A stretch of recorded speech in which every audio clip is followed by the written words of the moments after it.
30% of coaches make 6 figures and over. So 70% of coaches are sitting under that 6 figures. And one of the reasons is because... Hi, I'm Natalia Nicholson, founder of Women in Digital Business, where we empower underrepresented women to thrive in the digital world. Welcome to the weekly Lunch and Learn. My name is Natalia Nicholson and I'm the founder of Women in Digital Business. Every Tuesday we come to you with nuggets of information to help you in your journey to become more visible online and be able to make connections and really be able to level up your business and attract more of an audience base by using the internet. We've been hearing this since the early 2000s for so many of you about being visible online and using the internet. And for the first time ever, I feel like this year in 2025, content is really geared towards what people find interesting. The channels and the algorithm now show content based on what people's interests are. This has never really happened before. So if there was any a time to really get yourself out there, get your confidence up and get visible and start making human connections online, it's now. You have got a whole array of an audience waiting for you and you can even break into global markets. Here in this community, what we're going to teach you is how do you create a brand, how do you create automation, how do you create a product, how do you create a service, how do you create all the content assets to make people trust you, get to know, like and buy from you. All of this communication exchange now happens online on various channels. It's your job to make sure that you're doing the right things to make sure that you're visible, but your audience trusts you. What do I mean by that? Okay, no one wants to see a URL that's got loads of percentage signs and numbers, or it's got a platform's URL and not even the name of your business. Nobody wants to see a Yahoo, Hotmail, Gmail account and not an email address that's got your company business name on it. People go onto your socials and they expect it to have a particular look and feel. People expect to see content assets in a particular way for them to know, okay, you're proper and really be able to trust you and buy from you. That leads me nicely as a segue of what today's Lunch and Learn is about. It's all about building out your website. So many of you could be getting into being a coach, speaker, consultant, selling a digital product, content creator, maybe a physical product, maybe some of you are into e-commerce, which is a little bit different, if I was to be honest with you, in terms of your website. And I think we might do another Lunch and Learn just for those who are in e-commerce, because obviously you're selling your product on there. But essentially, many of you are in this space and you've either not got a website, or maybe you've been trading for a long time and you have got a website, but it needs to be updated and it needs to come into whatever you want to call it, 2025, 2026, whatever the case may be. And today I'm really here to talk to you about websites. The functionality of websites has very much changed. When the internet first started, it was very much about, it was more about e-commerce. It was about selling items online and making things more accessible. In 2025, we've watched Amazon go from just selling books to now selling everything you could possibly think that you need and have it delivered to your door. We have seen brands that we've grown up with on our high street, our local malls, our local shopping centre close down, and they've now all gone online, these platforms, okay? So you got to think to yourself, what has been that shift in websites? So whereas before a website was launched to specifically sell something, you would add it to your cart, you would go to the checkout, it's very much changed. It's not just for e-commerce. Any business that's going to be established or known needs to have a website. And we've known that for a while. So not to meaning for us to teach any of you how to suck eggs. But what has changed is that the website has very much become a part of your brand. Okay, a lot of times, ladies, you have to think like, how do you use services? How do you use websites? Because sometimes as entrepreneurs, I think we forget that. A lot of times you will go onto someone's website to check out they are who they say they are. Any of you that might hang out on socials, like, I don't know how it happened, but I actually buy quite a lot of stuff from TikTok. I never thought that day would come or happen, but I do. Just recently ordered a whole load of toilet paper, and I'm sure many of you order toilet paper, kitchen paper and blue roll from TikTok, amongst a whole load of other things. Oat milk machine maker I think I've bought. But ultimately, I might discover that product on a social channel like TikTok, but then I'm gonna have to go over to maybe a website to order, or actually I can actually order from a TikTok store. This is just an example. But before I order from that TikTok store, what am I gonna do if I've never heard of someone or I don't know they exist in this day and age? I'm gonna stalk them. I'm either going to drop their details into Google. It's going to tell me who they are, what social channels they've got, what website there is. So a website is really there as a part of your brand to build trust. Once you've made someone aware of what you do, which is usually going to be through either search or on social media, where maybe you've been recommended or you've seen a post or something, the next thing you're going to do as a customer is go to that consideration stage, also known as the engagement stage. And what you're now going to do is you're going to do some research on, this looks good, I'm considering it, but how do I know this person is reputable? Okay, so what do? You go onto Google. What's Google going to spit out to you? What's the search engine results page going to do when you research a company or a person that you're thinking of buying from? They're going to give you their website address. You now go onto their website, and your job is now you're going to think, okay, let me take a look at this. And that's when you'll think, oh, Gmail. Well, they can't be very big. That must be quite a small company, maybe a one-man band. Oh, I do like supporting smaller businesses, but how do I know they're going to send my goods out? Am I even covered? And even though I'm talking about goods, this goes for services as well. Okay, I might look at the URL and I think, oh, a Wix website. Well, they haven't even got their own name website. You can build a website on Wix and you can have your own domain, but it should link to that domain. These are all little telltale signs, like a mobile telephone number, not a landline. In fact, if you don't need to have a landline, you just don't need to have a number on there full stop. You know, to put a mobile on there can sometimes, maybe depending on what you're selling, break trust. So people are going to go on your website to figure out who you are and what you do. So they're going to judge pages that don't load properly. They're going to judge, if the user experience and the layout isn't quite there. Okay, they're going to judge if pictures don't quite look right or they're not up to speed. So if you're going to put your website together, remember, this is a part of your brand. It's as important, if not more important, than a logo. So the days of just having a logo, having a slogan, they're gone. You're going to have that website to build trust. Now, let's move on from here. And we're going to get onto software, by the way, so don't go nowhere. So now it's kind of like, okay, you're going to have to have this great website. It doesn't have to be great and cost loads and loads of money. You can build a website yourself in this day and age. And like I said, we're going to look at the software shortly. But now you've got to think to yourself, okay, how do I push traffic to my website? So what can often happen with a lot of businesses is that you might be doing, LinkedIn lead generation. You might be doing some meta ads. You might have a really great community and following on Instagram. It could be that, you've got a YouTube channel. Maybe you do search engine optimization where people find you. Maybe you're a guest blogger. Maybe you've got a podcast. There's so many different ways that you can make your audience aware of you and engage with you. And quite often, many people that haven't got a website or they're updating their website will think, okay, if I've got a website, I'm going to sell more. That's a common misconception. I've got somewhere to push them that I can tell them about myself. The only problem with that is once they go to your website is usually a reflection of everything you do and who you are. So most websites are going to have a homepage. After a homepage, they're going to probably have an About Us page. Then they might have a services page. They have a blog page and a contact us page. At the bare minimum, those are the 5 tabs that you're going to find, or the burger bar, 3 lines that you see. And remember, that's all user experience. That burger line, when you see the 3 lines, you know that's a menu and you click on it. These are the things that make us familiar with technology and we take for granted. So worst ways, you're going to have a minimum of your 5 tabs. On that homepage, it's going to say what you do, the about page, maybe the people in your organization, your why you exist, things that are about you. Your blog, the more blogs you write, you're going to get search engine optimization. You might even have a page that says services, and it's going to have everything you offer. So your website is really for the whole of your target audience and you targeting everyone. Okay, so to sell online successfully, you can't target everybody the same way.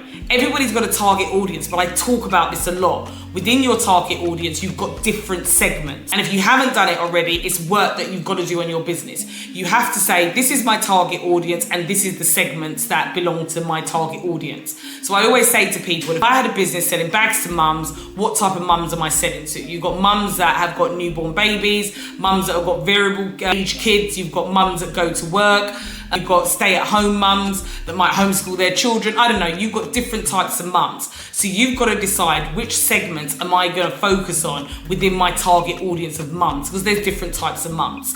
So your website is for everybody. It's a snapshot of what you do. So for you to push someone for maybe a podcast that's for a particular segment of your audience, lead generation on LinkedIn that's for a particular segment of your audience. Maybe you do B2C and B2B. So you've got an audience on LinkedIn, but you've also got an audience and following and presence on Instagram.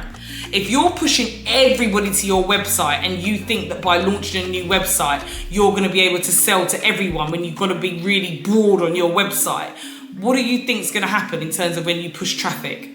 So a common misconception is there's many businesses, and I mean big businesses that turn over millions. I've consulted and been in many of them. No word of a lie. They'll build out this really fancy website that shows everything that they do. And then they'll say, let's run some Facebook ads, let's run some Meta ads. So they're now running ads on Instagram and Facebook, and they're pushing people to their brand new, lovely looking website. Now, if you've got different segments, you're now pushing someone everywhere, but I've now got to read through everything on your homepage. I've got to figure out who you are and go through your About Us. Then I've got to look through all of your services and think about, well, which service could be for me. Now, if you've made someone aware of you and I'm possibly thinking about buying from you, so let me even give you an example. I love a holiday. So if I'm looking for a holiday, I love going to the Caribbean. Okay, now I've seen something on an ad that says you've got some amazing discount going for places to the Caribbean. But now when I get to this travel website, I'm seeing the Far East, Europe, Africa. I'm seeing the Caribbean, Australia. Then I go into the Caribbean, I'm seeing all these different types of islands. I'm having to find and navigate my way through your website just for me to find all the information that I want. In this day and age, we have got a brain like a goldfish brain. For me to do all of that, I'm kind of now feeling like, you know what, I'll come back to this. This is a lot. I've got to sift through everything on your website to find the right thing for me. Now think about it. As a consumer, is that my job to have to sift through your whole website, and especially if the user experience isn't there, for me to find the information? What do you think the prospect is going to do?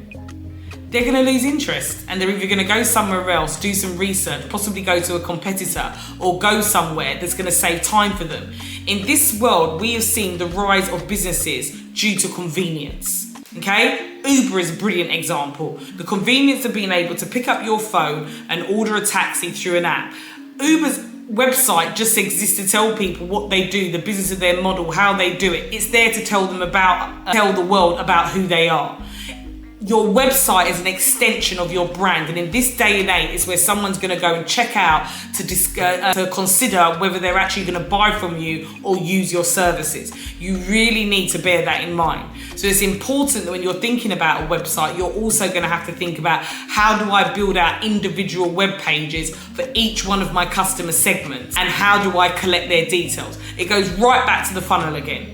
And if you don't understand what a funnel is, you need to check the video out where you understand that a funnel is just the user journey. And that user journey is all the digital touch points that you're going to put together that go from awareness to consideration to subscription, someone subscribing to you and you collecting their details, nurturing that, actually buying from you, getting a prospect excited, upselling more products and services, getting brand ambassadors to get user-generated content and feed that back down again. Your website very much sits in that awareness and consideration. It's something I'm going to go and check out. This is why websites are becoming more and more visual. You don't need loads of text because no one's reading everything on your website, because your website is to give your audience a feel of who you are, what you do, and help them to decide to move on to that next touch point that says, okay, I want to buy. And that I want to buy needs to go to a page, that specific customer segment that is saying, okay, this is for me.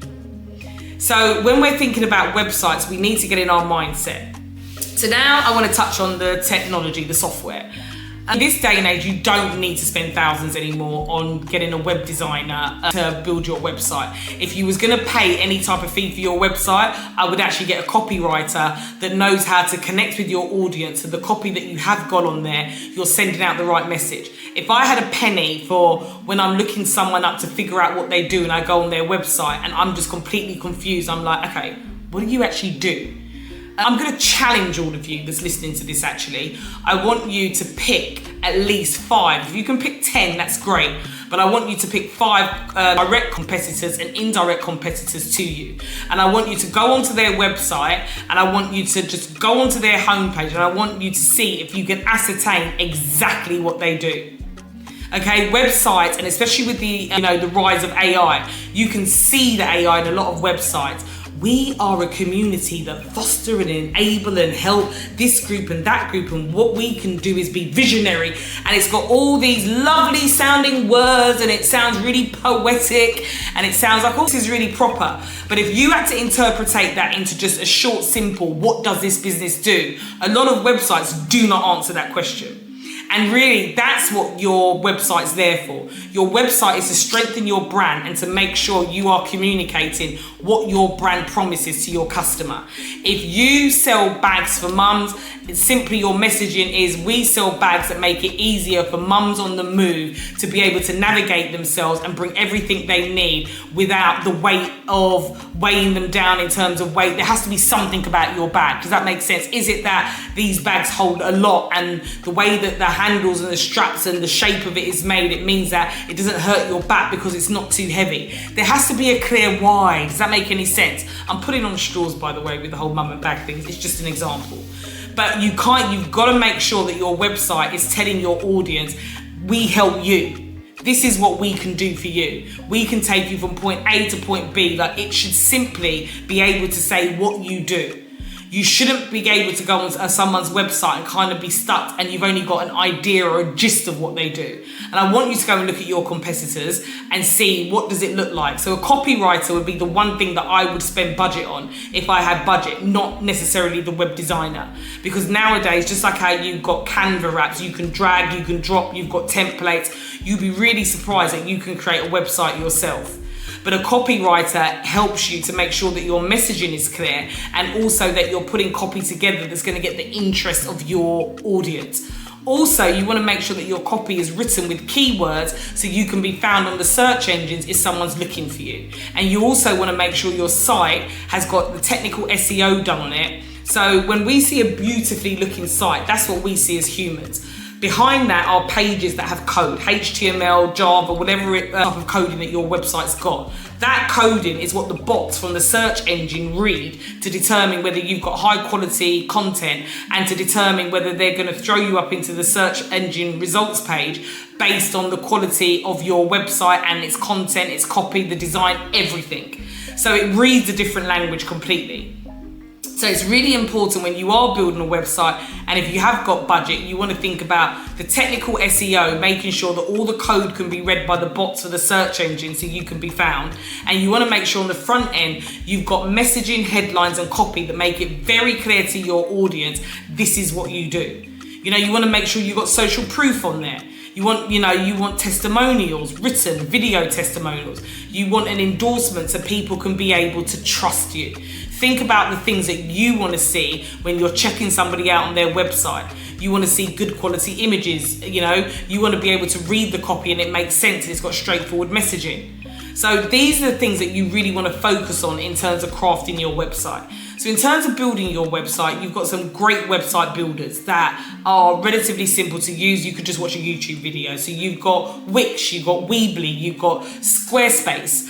Aside of that, you've got website builders that will also allow you to build out your funnel and build out those individual sales pages. That means that you can now target the segments of your target audience.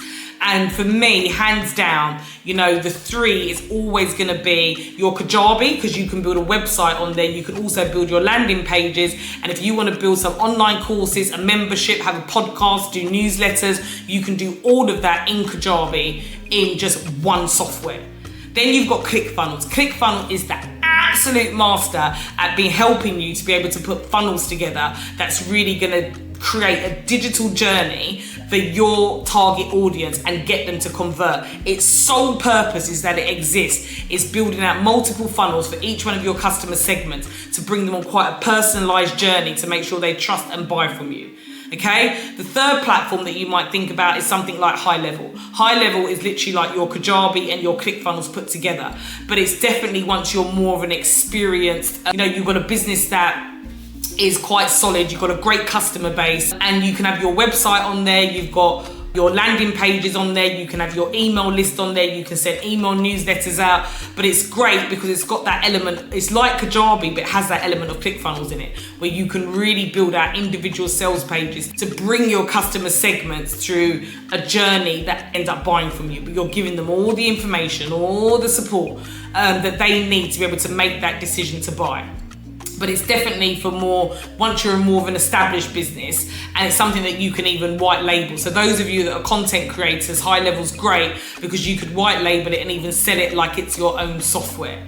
So these softwares are great if you really want to be able to create that user journey that's going to really monetize you. But in terms of just a website, if you are going to use your Wix, your Squarespace, your Weebly, there's so many out there that I haven't mentioned at all. What then might throw up a challenge is that you're still going to need a CRM. A CRM is a customer relationship management system, or also known as an ESP, email service provider.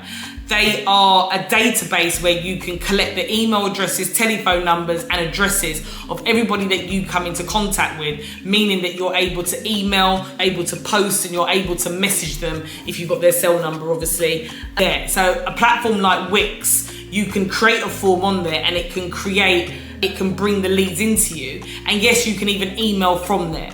But the problem is that you can't create a landing page that is then still connected to your CRM. So a quick example of what I mean by that. If you create a landing page and you've got an opt-in, that opt-in box where you ask someone to maybe put their name and their telephone number, it will go into a form. On more of a sophisticated type of software, you can tag everything. So it means that if you've got an opt-in form and a sales page for LinkedIn, you can, within your CRM, you can tag that, and you will know that all the email addresses that go into this form within my CRM, also known as an ESP, email service provider, you can tag them and know this is my LinkedIn campaign for January that I specifically did something specific. Meaning if I just want to email these group of people, I can do that. Make sense? So what you'll find with just a website builder is that it's not going to have the power of a CRM or an ESP standalone, where you can collect details that go into your email list. But if you wanted to send all of your segments a different email, you can. Think Boohoo, think Pretty Little Thing. If you all go into your junk box into your email right now, I guarantee you that we could all have an account with Boohoo, but we would all have a different email on there, because the email will be based on what we search for and what we buy and our customer behavior. We wouldn't all have the same email. CRMs, or also what's known as ESPs, allow you to do that if you can tag them, because your campaign should be targeted to customer segments. Okay? Right, so this all might be getting a little bit too confusing for you, which is fine. And obviously, I'm talking very general. If you really want to understand how to relaunch your business or to build your website and really understand how do you then build out a marketing around your website that's actually going to bring you sales, because your website, unless it's an actual e-commerce store where you're physically selling a product and you're on something like a Shopify, WooCommerce, WordPress will build you any other site. But if you're getting a bit overwhelmed with the technology, what you should use, how does it align with your objectives, how do you build a website that's a part of your brand, how do I build out these sales pages I'm talking about, how do I collect all these email addresses, how do I tag them and send different messages, if you really want to be able to craft that and understand more, make sure, number one, we've got a Queen of Funnel Mastery program that's about to start. Make sure you book a call with me. Abby, please put the link to booking a call with me in the chat. If you're watching on the replay, this will be put into the comments. And also just check out my story. Funnels is what brought me to that place of actually making revenue, being profitable and really leveling up. It changed my life, really working strategically. You have got the power to reach a massive audience. If you are a coach and a consultant, the industry has done nothing but go up every single year in terms of its market share. It keeps growing and growing and growing. But did you know only 30% of coaches make 6 figures and over? So 70% of coaches are sitting under that 6 figures. And one of the reasons is because of the visibility. There's only so much that you can get yourself out there to individual people. There's only so much you can do if you're working one-to-one. Technology, automation is a game changer. It can really level you up. So if you want to learn how to put an automation into play that can really get you from that one-to-one to one-to-many, and even if you are into one-to-one, maybe expand your network, get more coaches and just have more visibility, more clients, you've got to learn. You've got to learn how to put a customer journey together, and you've got to learn how do I automate my whole business through technology, and most importantly, how do I grow an email list? How do I grow a WhatsApp list? How do I grow a list of active people that know, like, and trust me? Because once they're on a list, you can keep nurturing them for them to buy from you. So if there's any of this that's landing for you that is a stumbling point, a pain point, a red flag, make sure you book that call. Make sure you watch that Queen of Mastery funnel that I've put together. I've put together a video of how funnels saved my lives. And you want to opt in to get in a call with me, and you really want to understand how did it change my life, just click on to the Queen of Funnel link that Abby's about to put into the chat now. Or like I said, you might just think, Natalia, I just want to book a call with you. And simply just make sure you book a call. If you can't attend the calls, please make sure you cancel. There are not many communities out there where someone like myself is going to be there to actually speak you through and help you identify, okay, these are some of the problems, these are the suggestions. Does that make any sense? And really, oh, ladies, the course and how much we charge is just such a no-brainer because it's going to elevate you. You will 10x what it costs within a matter of days or weeks if you really apply yourself. There's not many communities like us that give at the level that we give away at. Does that make any sense? And there's not many communities that even have phone calls anymore. And they simply don't have the resources, or people and founders like me don't want to talk to everyday people. I love talking to everyday people, and especially as black women, that's how we're going to learn and grow from one another. And it's my job, it's my aim, it's my dream, it's my ambition to make sure that black women level up and we deal with ownership. We are rocking it out there. Everybody's got a story to tell. We've got some great products, some great services. So I just want to show you, rather than doing it in the corporate world, I want to show my own community how you really get visible online. Right, I'm going to get off my soapbox now. I look forward to seeing you next week. We're actually going to be talking about email lists. So if you want to know more about list building, collecting emails, and really thinking about lead generation, sometimes we just want to go straight to conversion. We have to do awareness, we have to do lead generation, then it's conversion. So your website really sits around that branding piece and getting people to trust you. Your website is an extension of that, of people considering you and thinking, you are who you say you are. So the next stage really in that user journey is figuring out, how do I get the details of someone? So join me next week to check out email list building and how are you doing it in your business and how you might start and go about it. Right, ladies, it was an absolute pleasure as always. So the replay will be available on YouTube, ladies. Any questions before I go? Any comments? I've left you all with food for thought. Right, ladies, enjoy the rest of your week, and I shall see you back here next week, Tuesday, for our Lunch and Learn There. Take care. Bye-bye.